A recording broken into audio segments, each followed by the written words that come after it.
13वीं सदी का समय था। मध्य एशिया के रेगिस्तानी इलाकों में युद्ध और संघर्ष आम बात थे। ऐसे ही एक हमले के दौरान एक तुर्की लड़के को पकड़ लिया गया। उसे कैदियों के साथ बाजार में लाया गया, जहां व्यापारी उन्हें खरीदने के लिए निरीक्षण कर रहे थे। किसी को नहीं पता था कि यह छोटा सा कैदी आगे चलकर भारत के इतिहास का एक शक्तिशाली शासक बनेगा। यही लड़का आगे चलकर गियासउद्दीन बलबान के नाम से जाना गया। उस समय एशिया में सबसे बड़ा खतरा था मंगोलों का। गेंगिस खान के योद्धा तेज घोड़ों पर सवार होकर शहरों और गांवों पर अचानक हमला कर देते थे।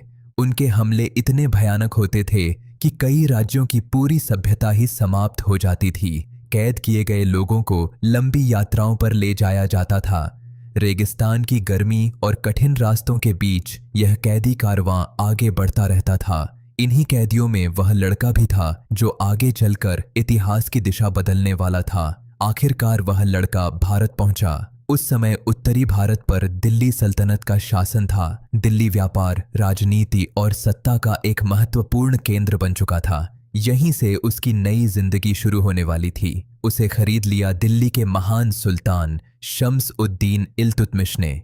इल्तुतमिश अपने गुलामों को युद्ध और प्रशासन की शिक्षा देते थे। यहीं से उस युवा लड़के ने राजनीति, युद्ध और शासन की कला सीखनी शुरू की। समय के साथ उसकी प्रतिभा सामने आने लगी। वह बुद्धिमान, साहसी और अनुशासित था। धीरे धीरे वह दिल्ली सल्तनत के सबसे प्रभावशाली लोगों में शामिल हो गया और दरबार में उसका सम्मान बढ़ने लगा। 1266 ईस्वी में परिस्थितियां बदल गईं। दिल्ली के सुल्तान की मृत्यु के बाद वही पूर्व गुलाम सिंहासन पर बैठा। अब वह था गियासउद्दीन बलबान, दिल्ली का नया सुल्तान। सिंहासन पर बैठते ही बलबन ने एक सख्त नीति अपनाई। इसे कहा गया खून और लोहे की नीति। उसका मानना था कि राज्य में अनुशासन बनाए रखने के लिए कठोर कानून और मजबूत शासन जरूरी है। उसी समय उत्तर पश्चिम की सीमाओं पर मंगोलों का खतरा लगातार बना हुआ था। बलबन ने सेना को मजबूत किया, सीमाओं पर किले बनवाए और सैनिकों को पूरी तरह अनुशासित किया। जब भी दुश्मन ने हमला करने की कोशिश की,